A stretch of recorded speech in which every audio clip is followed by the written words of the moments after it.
अंतर्राष्ट्रीय स्तर पर किए गए हाल के अध्ययनों से ये पता चला है कि वयस्कों को कोविड-19 के टीके लगाने के लिए अगर गलत इंजेक्शन तकनीक अपनाई गई है तो टीकाकरण के बाद रक्त के थक्के जम सकते हैं। जर्मनी की म्यूनिख यूनिवर्सिटी और इटली के एक इंस्टीट्यूट के संयुक्त क्लिनिकल ट्रायल में ये बात सामने आई है। स्वास्थ्य विशेषज्ञों का कहना है कि अगर इंजेक्शन देने की तकनीक गलत है तो टीका रक्त प्रवाह में इंजेक्ट हो सकता है, न कि मांसपेशी में। अगर ऐसा है तो खून के थक्के जमने की आशंका ज्यादा है। केरल के कोच्चि में कोविड-19 महामारी से निपटने के लिए इंडियन मेडिकल एसोसिएशन की टास्क फोर्स के सदस्य डॉक्टर राजीव जयदेवन का भी यही मानना है। उनका कहना है कि अगर इंजेक्शन की नोक मांसपेशियों में पर्याप्त गहराई तक नहीं पहुंचती है या वो रक्त वाहिका में टकराती है तो ऐसी स्थिति में ये ब्लड स्ट्रीम में इंजेक्ट हो जाती है। ऐसा कम होता है अगर वैक्सीन किसी प्रशिक्षित हेल्थ वर्कर ने लगाई हो। किन कोविड टीकों के बाद हुई क्लॉटिंग? डॉक्टर जयदेवन का कहना है कि जब ऐसा होता है तो टीका ठीक से अवशोषित नहीं होता और वो त्वचा और मांसपेशियों के बीच स्थित चमड़े के नीचे की परत के जरिए रक्त वाहिकाओं को हिट कर सकता है। Sputnik V, Johnson and Johnson और एजेड एडोनोवायरस टीके लगाने के बाद दुनिया भर में ब्लड क्लॉटिंग के मामले सामने आए थे।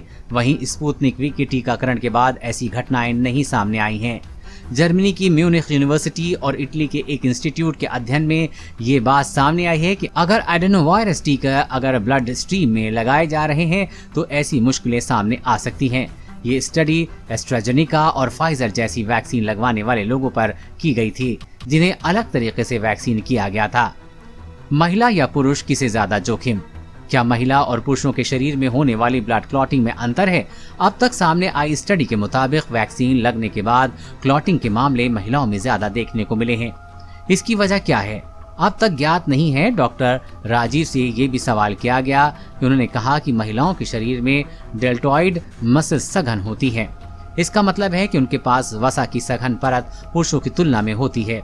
इसका मतलब है कि मांस तक पहुंचने के लिए वैक्सीन महिलाओं को ठीक तरीके से लगानी चाहिए। आमतौर पर महिला और पुरुषों को लगाने के लिए सेम लेंथ की नीडल का इस्तेमाल किया जाता है।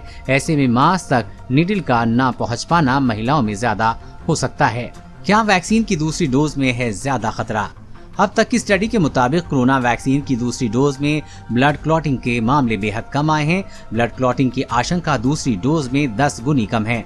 दरअसल कोरोना के पहले डोज में पहले शरीर वायरस से लड़ने में पूरी तरह से सक्षम भी नहीं होता है।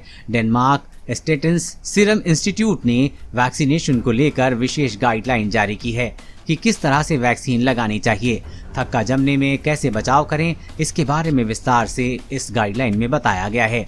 कोरोना वायरस और कोरोना वैक्सीन से जुड़ी हर अपडेट पाने के लिए चैनल को सब्सक्राइब करें।